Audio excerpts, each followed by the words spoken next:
क्या आपको लगता है कि पैसा कमाने के लिए बहुत स्मार्ट होना ज़रूरी है या फिर बड़ी-बड़ी फाइनेंशियल डिग्रीज चाहिए? अगर हाँ, तो आप शायद गलत हैं। असल में पैसे का खेल दिमाग से ज़्यादा आपके व्यवहार और आपकी आदतों पर निर्भर करता है। आज हम बात करेंगे एक ऐसी किताब की जो फाइनेंस की दुनिया को देखने का आपका नज़रिया ही बदल देगी। मॉर्गन हाउसल की द साइकोलॉजी ऑफ मनी। ये किताब कोई मुश्किल चार्ट्स या फॉर्मूले नहीं सिखाती, बल्कि ये उन छोटी छोटी साइकोलॉजिकल गलतियों के बारे में बताती है जो हम सब पैसे को लेकर करते हैं। ये समझाती है कि अमीर बनना और अमीर बने रहना ये दो बिल्कुल अलग बातें हैं।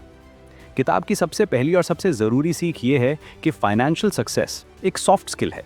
इसका आपकी इंटेलिजेंस से उतना लेना देना नहीं है जितना आपके व्यवहार से है। लेखक एक बहुत ही कमाल का उदाहरण देते हैं, रोनाल्ड रीड का। रोनाल्ड एक मामूली से चौकीदार और गैस स्टेशन अटेंडेंट थे। उन्होंने कोई बड़ी पढ़ाई नहीं की थी, लेकिन जब उनकी मृत्यु हुई तो उन्होंने अपने पीछे $8 मिलियन की संपत्ति छोड़ी थी। कैसे? बस एक सिंपल सी आदत से। वो जो भी कमाते थे उसका एक हिस्सा ब्लू चिप स्टॉक्स में इन्वेस्ट कर देते थे और फिर उसे दशकों तक भूल जाते थे। वहीं दूसरी तरफ थे रिचर्ड फुस्कोन, हार्वर्ड से पढ़े हुए, मेरिल लिंच जैसे बड़े फाइनेंशियल फर्म में एक टॉप एग्जीक्यूटिव। उन्होंने खूब पैसा कमाया, एक बहुत बड़ा घर बनवाया, लेकिन 2008 के फाइनेंशियल क्राइसिस में वो पूरी तरह बर्बाद हो गए। इन दोनों कहानियों से क्या सीखने को मिलता है?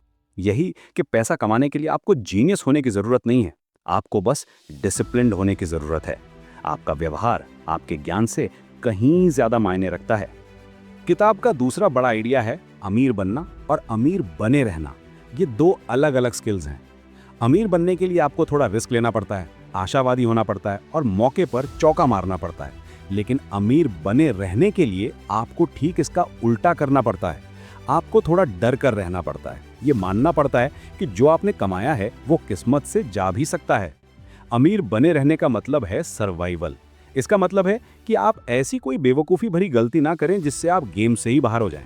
और यहीं पर कंपाउंडिंग की असली ताकत सामने आती है। हम सब ने स्कूल में कंपाउंडिंग के बारे में पढ़ा है, लेकिन हम उसकी ताकत को समझ नहीं पाते। वॉरेन बफे की 90% से ज़्यादा दौलत उनके 50वें जन्मदिन के बाद बनी है। उनकी असली स्किल इन्वेस्टमेंट चुनना नहीं है, बल्कि लंबे समय तक इन्वेस्टेड रहना है। दौलत बनाने का राज है अच्छी ग्रोथ को सालों साल, दशकों तक बिना रुकावट के चलने देना। एक और बहुत बड़ा माइंडसेट शिफ्ट जो ये किताब देती है वो है पैसे का असली मकसद। हम अक्सर सोचते हैं कि ज़्यादा पैसा मतलब बड़ी गाड़ी, महंगा फ़ोन या आलीशान घर, लेकिन लेखक कहते हैं कि पैसे की सबसे बड़ी कीमत है आज़ादी, अपनी ज़िंदगी पर कंट्रोल होना।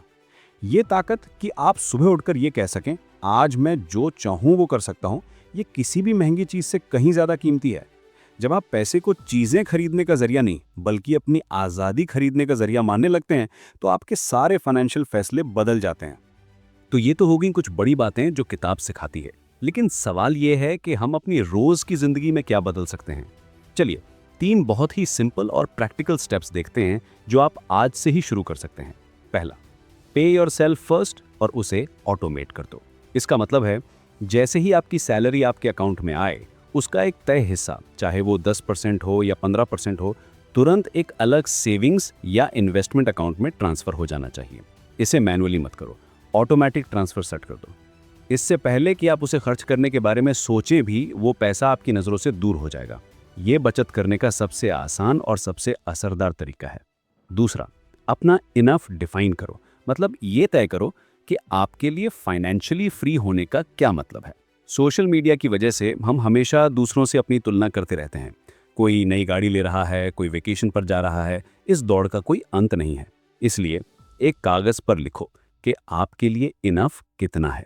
जब आपके पास एक लक्ष्य होता है तो आप बेवजह की दौड़ से बच जाते हैं और ज़्यादा शांति से अपनी ज़िंदगी जी पाते हैं। और तीसरा, बोरिंग इन्वेस्टिंग को अपना दोस्त बनाओ। हर रोज़ मार्केट को ट्रैक करना, स्टॉक्स खरीदना बेचना, ये सब बहुत एक्साइटिंग लग सकता है, लेकिन ज़्यादातर लोगों के लिए ये दौलत बनाने का तरीका नहीं है। सबसे अच्छा तरीका है एक सिंपल डाइवर्सिफाइड इंडेक्स फंड में सिस्टमैटिक तरीके से इन्वेस्ट करना और फिर उसे सालों तक बढ़ने देना। असली पैसा टाइम इन द मार्केट से बनता है, टाइमिंग द मार्केट से नहीं। तो दोस्तों, द साइकोलॉजी ऑफ मनी हमें यही सिखाती है कि पैसा दिमाग का नहीं, बल्कि व्यवहार का खेल है। आपको जीनियस होने की जरूरत नहीं है, बस कुछ सिंपल आदतों को अपनाने और लंबे समय तक उन पर टिके रहने की जरूरत है। याद रखिए, असली दौलत वो नहीं जो दिखती है, बल्कि वो है जो आपको अपनी शर्तों पर अपनी जिंदगी जीने की आज़ादी देती है।